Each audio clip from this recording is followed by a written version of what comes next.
Yo, what is going on, everyone? My name is Nick, or the Notorious Fantasy. And in today's video, we are going to be talking about some potential league-winning wide receivers for fantasy football in 2021. Inside of this video, I'm going to be talking about 5 wide receivers from these categories of current ADP, that being wide receivers 1 through 9, 10 through 19, 20 through 29, 30 through 39, and 40 through 49. I'll give you one wide receiver for each of those ranges right now, based upon current underdog ADP that I feel like are potential league-winning wide receivers. So if you guys do end up enjoying this video, please make sure to hit that subscribe button down below, because not only is it free, I put out content every single day to help you guys win your 2021 fantasy football championships. And make sure, if you are not new, to please hit that like button down below. It would help me a whole ton. And again, I try to help you guys with this content, so please make sure to hit that like button if you do end up enjoying. So without further ado, let's get into it. We begin with the first wide receiver on the docket from the range of 1 through 9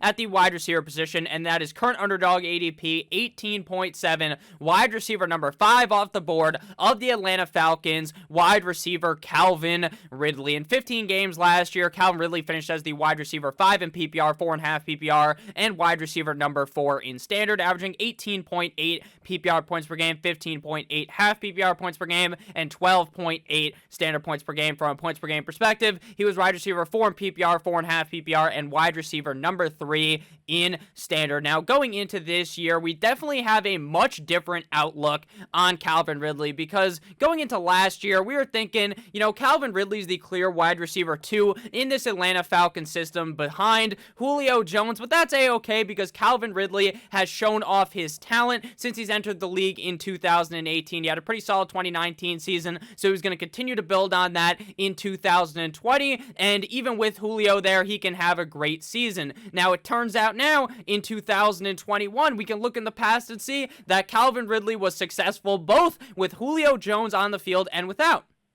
Regardless of if Julio Jones was in the game or not, Calvin Ridley was still able to be a productive wide receiver. Even going up against the best cornerback the other team has to offer, Calvin Ridley was still able to eat them up. If he was facing the number 2 corner when Julio Jones was in the game, he was still able to perform. So that looks very good for right now, since we are going to be seeing Calvin Ridley without wide receiver Julio Jones. Obviously, Julio getting traded to the Tennessee Titans. Now, why do I like Calvin Ridley so much? And why will I dub him as a potential league-winning wide receiver? Well, it is simple. He is going right now as wide receiver number 5, and if I'm going to be completely honest with you, I think some other names will probably end up getting drafted ahead of him in your normal redraft leagues, because not everyone knows who the fuck Calvin Ridley is. He's not really a household name, whereas these guys like DeAndre Hopkins, these guys like Stephon Diggs, Devontae Adams, Michael Thomas, all of these bigger names. So I feel like Calvin Ridley is going to end up probably in most leagues being drafted around the range of wide receiver 7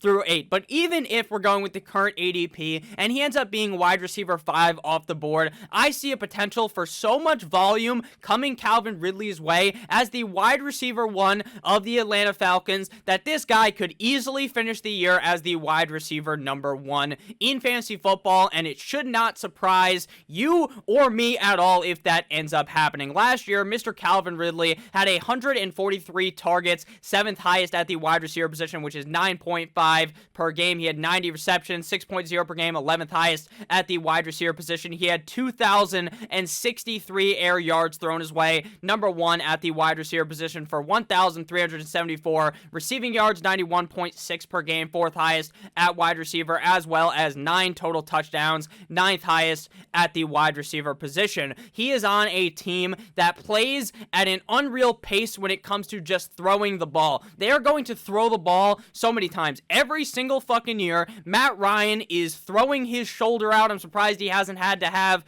Tommy John surgery with the amount of times that this guy has to drop back there and throw the football. The Atlanta Falcons defense sucks complete and utter ass. And I know that we always assume that a defense is going to get better over time, but it is entirely possible that the Atlanta Falcons defense that was complete dick cheese last season, that could not stop the common cold, they literally may actually be worse. This defense is going to be getting pounded out late in games, and that is when the offense is going to have to throw their way into this game, where Calvin Ridley is going to be seeing an unfathomable number of targets. Now, I understand, but Nick, Kyle Pitts is now there. He's going to take up a bunch of targets. I understand he is going to take up a bunch of targets, but Calvin Ridley is going to eat this volume up like Ezekiel Elliott probably eats turkey on Thanksgiving dinner. I believe that Calvin Ridley is going to be the king of volume in fantasy football. With how pass heavy this offense is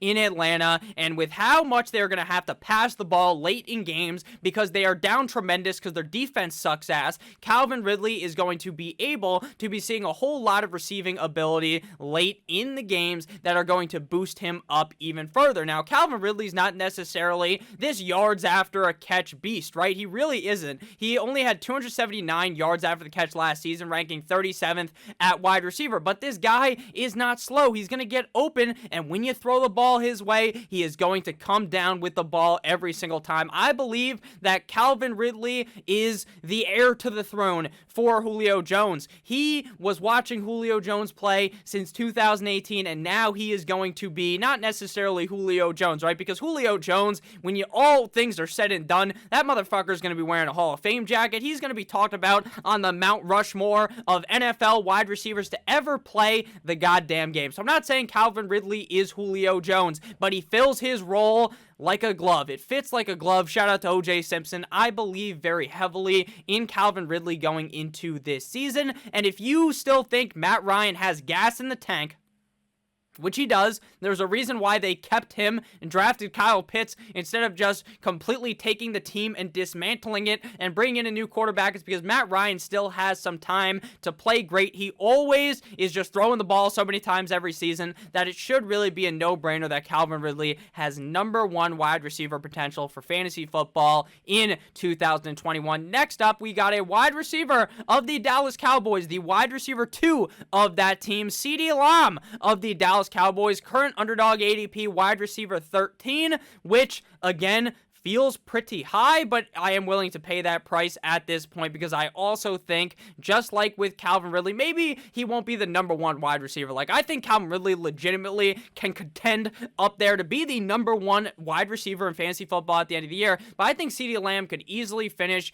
in the top 5. Last year in 16 games, he was wide receiver 24 in PPR, 24.5 PPR, and wide receiver number 20 in standard, playing in all 16 games of the season, averaging 13.2 PPR points per game, 10.9 half PPR points per game, and 8.6 standard points per game. From a points per game perspective, he was wide receiver 35 in PPR, 34.5 PPR, and wide receiver number 32 in standard. So with those numbers being kind of different, probably drastically different from a points per game perspective versus a finish on the season number, why would I want to be buying into this? Last season, CeeDee Lamb was a rookie drafted at the 17th overall pick to the Dallas Cowboys, currently coming off the board as wide receiver 13 on underdog ADP, pick 33.2, which again seems a little high. Seems a little high, but he definitely does have this big potential. A majority of his last season was played with a remnants of what is Dak Prescott. Dak Prescott, to me, is one of the better quarterbacks playing in the NFL. Now, I know Dak Prescott has a lot of haters. I know you can say all these negative things about Dak Prescott. Oh, he can't win a playoff game. He's not going to be good enough to take them to the Super Bowl. Who gives a fuck? You're playing in the regular season with a quarterback who has shown in the past that he is going to be able to elevate his game and make his teammates play quite well. CeeDee Lamb played very, very good with Dakota Prescott, but after Dak Prescott got hurt, it wasn't necessarily completely downhill, right? Where he's just not producing at all, but he's having these off games. Why is it? Because the quarterback play on the Cowboys was straight up suspect. They have Gucci Danucci throwing the ball. They have Gilbert Godfrey. They have, who was the other guy? Andy Dalton, the Ginger Ninja. And then you end up with a CeeDee Lamb that is super duper inconsistent. Now, I don't think CeeDee Lamb will actually be an inconsistent player next year as long as Dak Prescott is able to stay healthy. And everything I have been reading from the doctors in the fantasy community, from everything, is that Dak Prescott is going to be A-okay to be good to go week 1, and he is going to be perfectly fine. Saw a video of him last night celebrating with his college team after they won the College World Series. So the guy looked perfectly fine. He was jumping up and down, having a great fucking time, and he looks to be healthy. So, coming into this season, we have a CeeDee Lamb who was a target monster last season. Now, he's not targeted as much as Calvin Ridley, but again, these aren't the greatest targets going his way either because the quarterback play was shit. 109 targets, 6.8 per game, 0.1 off of being very nice. I like was 6.9, 24th highest at the wide receiver position, 74 receptions, 23rd at the wide receiver position, 935 receiving yards, 22nd highest at the wide receiver position, and 6 total touchdowns. And a majority of this work is done without Dak Prescott. I think that you just got to put your thinking cap on here and imagine how much better CeeDee Lamb will be in his second year after having a whole year in the NFL, with it now a quarterback that should be healthy, which is one of the better quarterbacks in the game, at least in my opinion, with a defense that is bad. Nick, they addressed the defense in the draft when they drafted all those defensive players. I understand they addressed the defense, but do you expect all those rookies to magically become fucking Pro Bowlers in their first year in the NFL? No. It's going to take some time, and this defense is going to be taking a pounding from the back like their name was Dillian Harper. So I believe that this offense, just like with Atlanta, just like last year in Dallas, is going to try to crawl their way back in the game, and there's no other better way to do it than CeeDee Lamb. Now, right now, Amari Cooper is actually going one slot behind CeeDee Lamb on Underdog. So technically, if you're going off Underdog ADP, that would make Amari Cooper the better value because I like both of those Dallas wide receivers. If I'm being completely honest with you, I thought that going into last season, Amari Cooper was going to suck ass. This guy is so inconsistent. And then, boom, he found inconsistency in the most unlikely way, even with the bad quarterback play, and he's still able to play good. So this year, I like Amari Cooper a lot. I think CeeDee Lamb is probably going to end up being drafted around wide receiver 18, 16, closer to 20, in my opinion, than to 10, where he's at right now, wide receiver number 13. But again, I still really like the upside with CeeDee Lamb in this offense, especially if Mike McCarthy figures things out a little bit better. I don't think he's really all that good of a head coach, but I do believe that this offense is still going to be able to be playing very, very fast regardless of who the offensive mind genius behind it ends up being, and I use genius lightly when it comes with Tubby Boy Mike McCarthy. So I think that CeeDee Lamb is going to have an excellent year. I think that the Dallas Cowboys offense is going to be churning out those points, and I believe that CeeDee Lamb is going to be seeing a whole ton of volume. He has completely cucked out Michael Gallup. Michael Gallup in 2019 had a fantastic year, but his job was, I thought it was going to take a couple of weeks, right? I thought going into last year that we were going to see a couple of weeks of Michael Gallup at the beginning of the season, but CeeDee Lamb basically in training camp took Michael Gallup and flicked that motherfucker like a booger out of the goddamn room, and CeeDee Lamb became that guy. Trust me, and Michael Gallup was not that guy. Absolutely. So I love CeeDee Lamb going into this season. I like this Dallas Cowboys offense a whole ton. And another good thing for CeeDee Lamb is that the offensive line isn't the Dallas Cowboys offensive line of the past. When you think back, you think of a Dallas Cowboys offense that had an impenetrable, I think is the word, offensive line. You couldn't get past that offensive line, but now that shit just breaks in half willingly, so they're gonna have to try to pass a little bit more. I do think with CeeDee Lamb, with Ezekiel Elliott and Dak getting back to it, I think this offense is really going to be humming, so I like CeeDee Lamb a whole ton in 2020, even with the suspect offensive line, which should lead to more passing opportunities in the game because it's hard to run with a bad offensive line. We are about 13-ish minutes into this video. We are 2 breakdowns and we got 3 more wide receivers left. If you guys have ended up enjoying this video thus far through my first 3 breakdowns, please make sure that you hit that subscribe button down below because not only is it free, I put out content every single day to help you guys win your 2021 Fantasy Football Championship. So next up here, we got a potential league-winning wide receiver that is pretty risky in the eyes of many, but to me, the eyes of the beholder, I believe that this guy is going to play amazing. This guy is so fucking polarizing. I talked about it in the last mock draft video, that so many people like Deontay Johnson and are with me. They're all aboard the train. Choo-choo! They're singing the praises of Deontay Johnson like a fucking church choir. Then there's others who are whipping out the picket fence, the pitchforks, or whatever those things are called. Yeah, a pitchfork, not a picket fence. They're whipping out the pitchfork and ready to go mob-style rebellion against the Deontay Johnson truthers. This guy, you're either in or you're out on him. Underdog ADP, pick 55.5, wide receiver, number 25, off the board. Going into last season, I was Deontay Johnson's biggest fanboy. I believed that Juju Smith-Schuster's time was up in Pittsburgh and that it was time for Deontay Johnson's season. I thought it would take a while for Chase Claypool to catch on, which kind of just like with CeeDee Lamb, Claypool was pretty hot out the gate. But Johnson was still able to play good, even with Juju playing, even with Claypool playing, and even with his struggles with catching the ball, which is basically the only reason I can see why people hate Deontay Johnson, is because the guy, frankly, dropped a bunch of passes last year, got benched in that one game, and fucked people directly in the ass. In 15 games last season, Deontay Johnson finished as wide receiver 21 in PPR, 22.5 PPR, wide receiver number 26 in standard, averaging 14.8 PPR points per game, 11.9 half PPR points per game, and 8.9 standard points per game, meaning from a points per game perspective, Mr. Deontay Johnson was wide receiver 21 in PPR, 22.5 PPR, tied with about 7,000 wide receivers, and wide receiver number 31 in standard. Deontay Johnson last year, his stats can just be summed up by this one number. He had 11 drops, ranking number 1 at the wide receiver position. He had 11 drops, but he had 144 targets, 9.6 per game. Reverse that, that's 6.9. Very nice. Targets, 6th overall at the wide receiver position. 88 receptions, 13th highest at the wide receiver position. Only 924 receiving yards, 25th at the wide receiver position. 7 total touchdowns, 19th highest.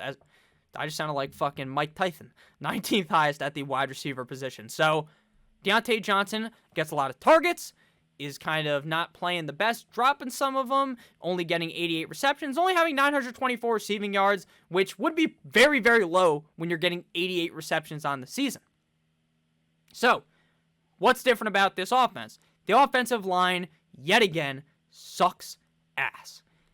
For some reason, the Steelers took the offensive line and threw it out the window. They cut their all-pro offensive tackle for some reason. So now they're basically running it raw dog style here. Just gonna hope Big Ben I'll be Big Ben. You ready? This is where he normally stands. This is where he's going to be standing this season. He's gonna have to just run all the way back there and stand in shotgun to the second power, all the way back there, hike, and try to go ahead and just run like Lamar. Hopefully he just gets some Lamar Jackson rushing skills, because there are going to be defensive backs on this guy's ass all night long. But at the end of the day, a bad offensive line, again, means they're going to be passing. They got Najee Harris, probably because James Conner is a fucking bum with a bad offensive line, and Najee Harris seems at least like he's the prospect that could potentially do well even with a poor offensive line. They basically, in this offseason, just said, fuck the offensive line, let's bring in a running back. Very bold strategy, Cotton. Let's see how that one pays out. But Deontay Johnson is Big Ben's favorite target, at least in my opinion. Back in the day, it was Antonio Brown. Juju was playing second fiddle to him. Now, Juju Smith-Schuster's too busy doing the fucking Corvette to even grace being the wide receiver 3 in targets in this lineup, I think, in 2021. Juju Smith-Schuster, I said this in the mock draft yesterday, should have went to the Chiefs, should have went to the Ravens, should have just not been a Pittsburgh Steeler.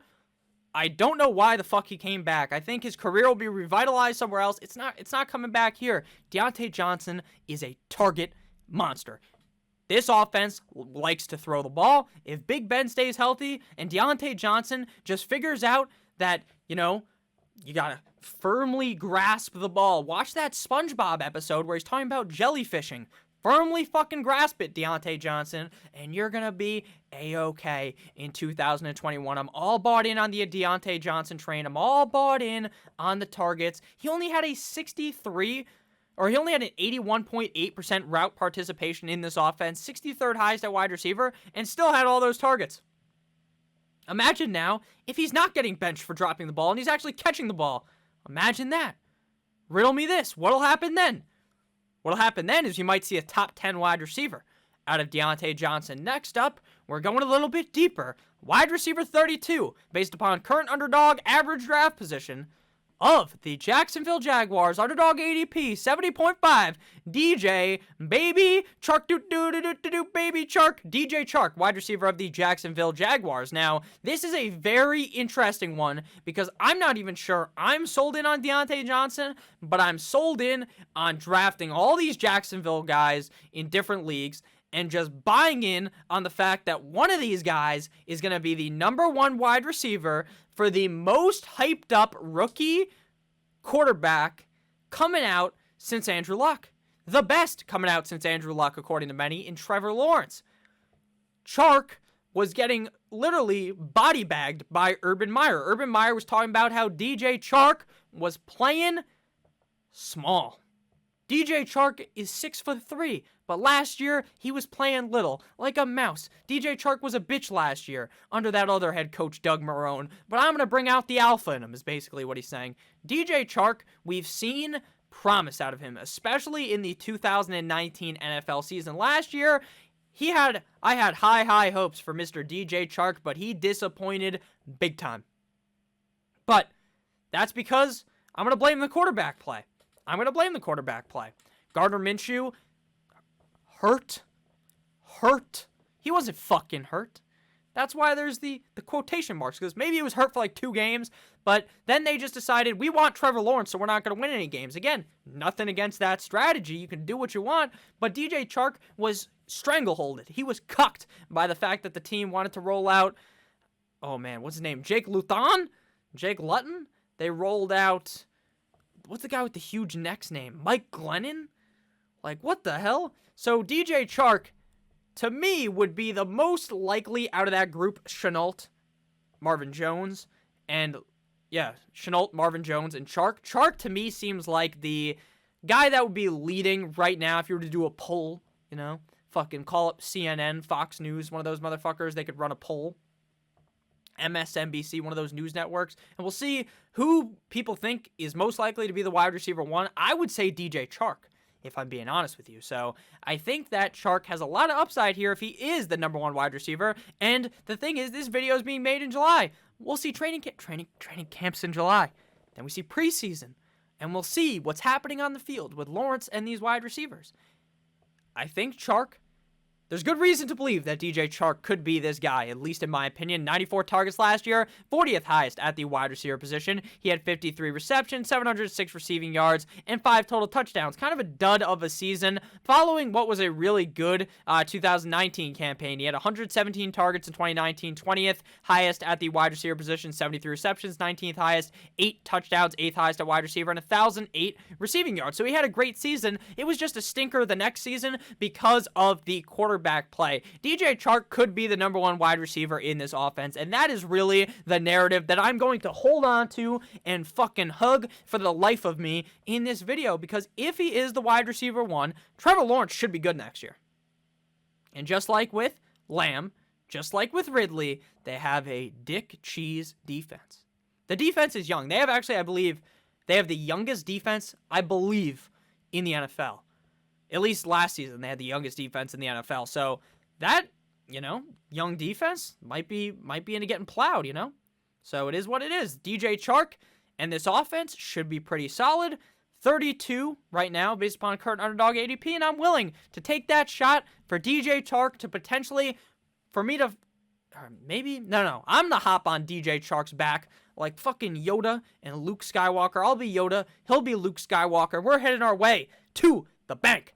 Tell them to bring me my motherfucking money. And final wide receiver of this video, a guy whose hype train has just started up again. This motherfucker, gets drafted every single year as a guy that I dub as a late round wide receiver target, sleeper. And He's been so much of a sleeper that he was just sleeping the last 2 years when I called for it, right? He was in REM sleep. I'm not going to say motherfucker again. I just did, but, try to cut down on the cursing. But this man is in full-on sleep mode. He has these big games, but he can't keep it going. He can't keep it up. He needs Viagra. Underdog ADP, wide receiver 43. Underdog ADP overall, 89.5, up 12.13 this week. Wide receiver of the former San Diego Chargers, now the Los Angeles Chargers, Mike Williams. First round pick out of Clemson in 2017, Mike Williams. Now I am going to, make a cut in the video because I want to read you guys exactly the news blurb that I read and that everyone read that is making them bricked up, horny for Mike Williams. Here it is. Mike Williams is expected to play X receiver spot in new offensive coordinator Joe Lombardi's offense, which is Joe Lombardi, formerly of the Saints, Michael Thomas's spot on the Saints. So that should mean a lot of targets for Mike Williams. Now, I'm not saying that Mike Williams is going to turn into a slant god who starts tweeting people on Twitter all negative and turns into a baby back bitch like Michael Thomas, but I'm saying that he could be feasting with these targets. Now, that is something that Mike Williams has struggled his whole career with, doing stupid shit that just causes him to get hurt, right? Like, he wants to make every single play. It can be, they'd be down by 30 on fourth down, and this motherfucker would sacrifice his left rib like he was in Adam and Eve just to go ahead and get rid and catch the ball. It makes no fucking sense. Just let the ball go out of bounds. Stop sacrificing your body. Okay? I'm talking to you, Mike Williams. I know you're watching, Mr. Mike. Mike Williams, if this news is true, and this guy becomes the X wide receiver in this offense and sees all these targets, then he's going to continue to move up ADP. Again, he shot up 12 spots, a whole fucking round this week. Imagine how much this is going to shoot up if in training camp there's footage of this guy catching the ball 50,000 times. And then in preseason, this dude is sucking down targets like his name is Mia Malkova. Then Mike Williams is going to go from fucking 89 to 79 to 69. Very nice. And he's just going to keep moving up.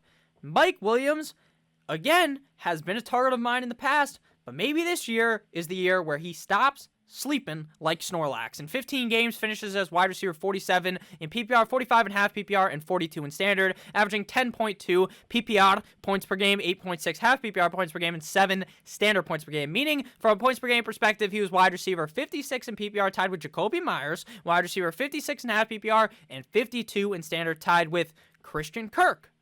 So that's not good. That's not very good, but he does have those big games. If you look at his game log, he has a couple of games where he plays really good. 21 points, Week 8 up against A.J. Bouye and the Denver Broncos. Week 17 against KC, 22 points. Week 11 against the Jets, 17.2 points. So he does have those big games. At Week 5 against New Orleans, in that big game, it was a night game, I seem to remember, 27.9 points. So he has these big games where he's a top 10 wide receiver on the week, but he can't string it together enough. He just can't, because there's games where he's seeing 8 targets, and then for some reason in some games he's seeing like 2. He's seeing 1. He's seeing 3. He's seeing 4. He should be seeing like 6 plus a game, but he's not. But now, in this new role created by this Joe Lombardi figure, boom, bada bing, bada boom, you've got an excellent wide receiver who's already good. There's a reason why he was drafted in the first round out of Clemson, right? Because he's fucking good, but he just has not put it all together yet at the NFL, and I think this might be the year that he does it, because in his NFL career, he's put up a season with 1,000 yards. Then a different season, he had 10 touchdowns.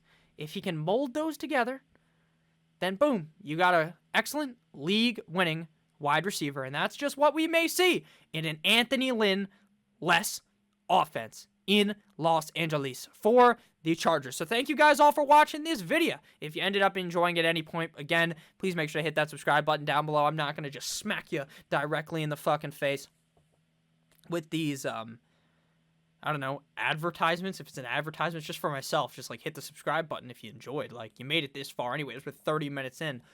You're a crazy person if you didn't like it and you're still watching this video. So thank you. I love you for making it this far. Leave down below Jaguar in the I think I said Jaguar a couple days ago. You're right, Bolt in the comment section. Like, that movie from Disney or Pixar, one of those. Maybe Disney is Pixar. I'm pretty sure that's a Disney movie I saw when I was like 8 years old. So thank you guys for watching. Have a great rest of your weekend, because it's Friday, baby. It's Friday. It's almost the weekend. It's almost 4th of July. Do not JPP yourself. Have a great rest of your day. As always, stay safe. Good boy.